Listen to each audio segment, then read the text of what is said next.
Hey, what's up, y'all? It's Coach Rock here from Revenge Basketball, and in today's video, I'm going to be showing you 3 simple moves, I would say they're relatively simple, that you can use to create space, maybe even break ankles if you catch your defender in the right way. Now, these are 3 moves that are very simple to pull out at any situation. Anytime you get an ISO, they don't take too much work to pull out. There's not much setup that you need to execute these moves, so that's why I think they're very helpful. And that's why I think they will do a great job in your game at helping you create the space you need, whether it's to blow by a defender, whether it's to create space for your shot, anything just to help you out to continue to dominate your defender anytime he's guarding you. So without further ado, let's get into the first move.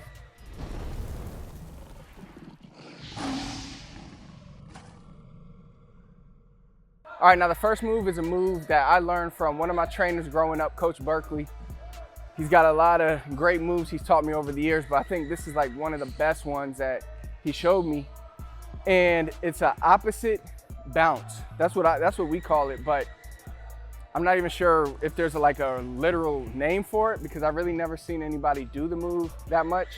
But what you're gonna do is, let's say for example, I have the ball in my left hand here and I'm bouncing right. So that's why we call it the opposite bounce. So I had the ball in my left hand, bouncing right. While I'm bouncing, I'm dropping the ball here, and then I'm crossing back over. All right, so I'm going here, bounce, crossing back over. So a lot of times what happens is, when I do that initial bounce, the defender has all his momentum trying to keep up with my bounce. So he's going to my right. So when I bounce, he's trying to slide with me. Then I hit him with a quick double cross. And while his momentum's taking him that way, I'm going that way. And you'll find a great move that works off of this. A lot of times, you'll have your shot right there. Especially if you've never done the move before and the defender hasn't seen it. Like I said, this is kind of like a rare move. You don't see many people do this type of move. So the defender probably won't be ready for it. You'll probably get a shot out of that. But the reason I love this move is because there's so much you could build on top of it. So I could go here, boom. If he stays with that, I can step back, create the space I need, hit the shot. Another thing you can do, this could also work as a setup for the main move, or it could work as a counter, is we're here, bouncing, and then we're giving that little shimmy shake and we're going to the same direction. So watch how I did that again. Bouncing, and I'm jabbing, making it look like I'm going to do that cross again. But instead of crossing, I'm just going to the right. And you could do this move going both ways, of course. So if I was going left, I'd be bouncing to my left with the ball in my right hand. I'd bounce, boom, boom, and get into my shot. So again, simple. I mean, maybe it's not that simple, but very effective when you implement this move. So we're here, bouncing, coming back to that side, and then we hit the shot. Now let's look at how the counter would work. We're here, and then we could keep going. All right, now the next move we're going to get into is the pullback. I've talked about it on this channel, but I've never really dug into the move that much. I just assume everybody knows how to do it. But the more I watch players try to do it, I see that they don't have a full understanding of how to do it properly so that they can get the most benefit out of it. So one thing I'll say is, if you watch any type of highlight videos where players are making other players fall on the court, the majority of time, the move being done is some form of a pullback, whether it's between the legs, behind the back. And I'll say that anytime I've made somebody fall in a real game, I remember the first time I did it, I'll never forget. I think I was in 7th grade, maybe 8th grade, 8th grade, playing in the first game of the season, and I did a pullback and I made somebody fall. And that was the first time that I ever did that, make somebody fall. But all the other times, I would say like 90% of the time, was because I was just going fast in a direction and pulled back. And whether the defender trips over his own feet, he trips over your feet, it's just an embarrassing move if you catch it right for the defender. So I think the first most important thing that a lot of people just don't even think about is that you have to be able to beat your defender. Like, you have to show him you can beat him a few times. So if you never beat your defender, he's gonna have no reason to try to keep up with you when you're initiating that pullback. So you've got to be able to just either use hesitations, anything, drop crosses, anything you can to blow past your defender, going both directions. Now, when you start doing that, now you got him running, trying to cut you off. This is where things work to your advantage. So a lot of times, the main one I like to do and I like to focus on, because I feel it's like you have the most control and it's the most well protected, is when we're pulling between the legs here. Because the cross is good, but the ball's in front of you, right in front of the defender's face. He might be able to rip it.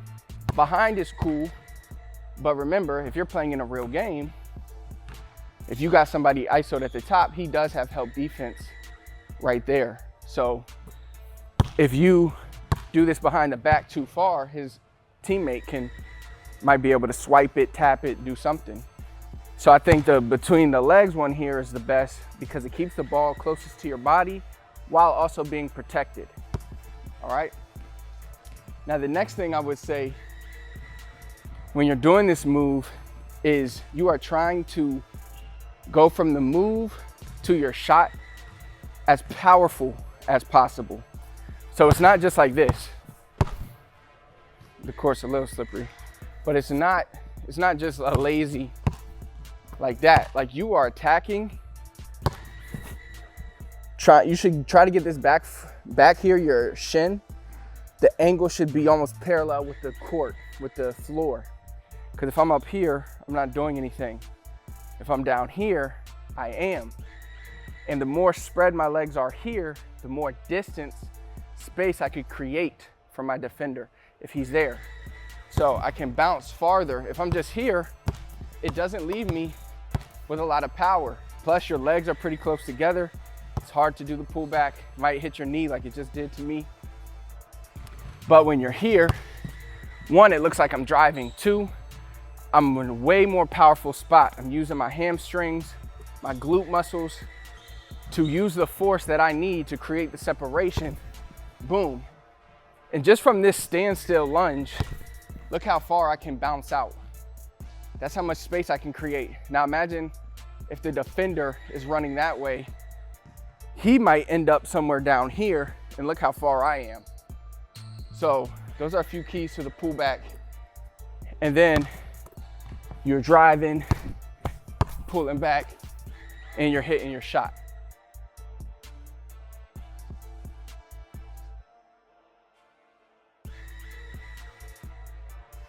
All right, now the next move we're going to get into is the InOut Crossover. So I think an InOut is a great move young players should have that they don't have enough, that they don't use enough. It's simple, you can use it in any situation, especially transition. Just when you get a head of steam, going downhill in the half court offense, it's a good move, but it's also a great setup for a nasty in and out cross, which is the move we'll be doing today. So if I'm in and out, then cross. So boom, boom. So the thing is, if I hit a defender with an in and out, he's probably going to be a little confused because I'm here, boom. All right. So boom, he might go that way and I'm coming back this way. If he's already gone that way, then I'm gone this way. But if he comes here and helps, then I'm crossing and I'm getting to the basket and I'm scoring. So again, I'm here, keeping everything low, hitting the shot. So those are pretty much the three moves to work on. Let's touch up on them one last time. We have the bounce, opposite cross, the opposite bounce. We have the pullback, and then we have the InOut Crossover. I hope you found this video helpful. If you enjoyed it, do me a big favor, hit the thumbs up for me, comment below, let me know what else you need help with, Last but not least, please do not forget to subscribe to the channel, turn on notifications so you never miss another video. Until next time, I'll see you then.